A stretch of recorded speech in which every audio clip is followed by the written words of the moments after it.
Hey everyone, welcome to just a quick tutorial on how to finish your embroidery hoop, by which I mean tying up the back so that it looks like the nice hoops that you see instead of having all this fabric out here. So it's super easy. What you're going to do is you're going to flip it over and then you are going to cut the corners to where this is just a nice, roughly even circle. It does not have to be perfect. Now you do want to leave enough to where you do have enough to work with, so you don't want to just do like, oh, a finger width. I like to do about an inch. As you can see over here, it might be just shy of an inch, even if I go to the edge, and that's fine. But so about an inch is like the guideline that I like to go by. But that's kind of just personal preference. You can do it longer, that's totally fine. I just don't recommend doing it much shorter. So you're just gonna wanna go around. Again, it doesn't have to be perfect.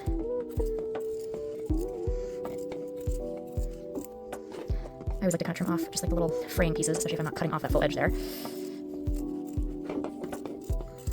Okay. So then you're gonna have a hoop that looks like this.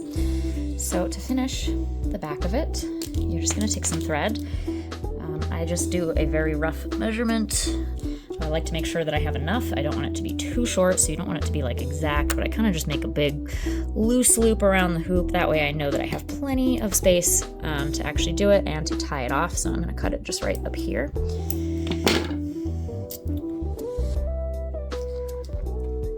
Then you're going to thread your needle. It's totally personal preference how many strands you use to tie off the back.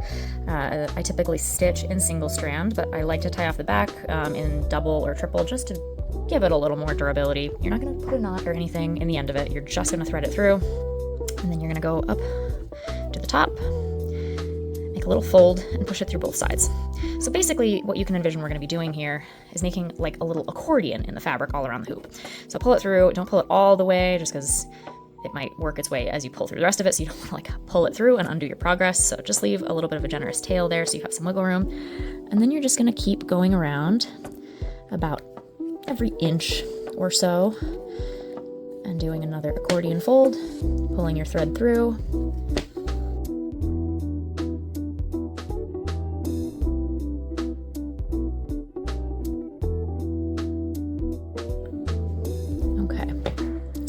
So I'm going to unthread my needle. We don't need it anymore.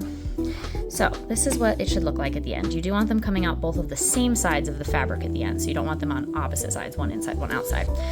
So it'll look something like this. And then you're going to cinch it together, which is always my favorite part of this process. Ooh.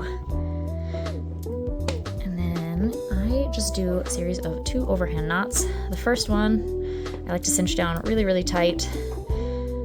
The next one, I start my knot, again, just an overhand here. So basically we're tying a square knot in the end because we're doing 2 overhand knots on top of each other. So I do the second one, and then before I tie this one down, I cinch that bottom one again, press my middle finger just to help it keep tight a little bit, and then pull that closed. Now you are inevitably going to lose a little bit of tension there, but it's fine. As you can see, it's still plenty firm. It's holding that fabric back for me. And then you're just going to take this and cut off your tails, just somewhere like there. And then that's it. And then if you're just keeping the hoop for yourself, you can leave it like that, hang it on your wall just like that. It's totally fine. You can also back it. I will do other tutorials on how to back hoops in the future here. There's a whole bunch of different methods to do that. I do one in particular using a blanket stitch and felt, which we'll cover in the future. So that is how to finish off the back of an embroidery hoop.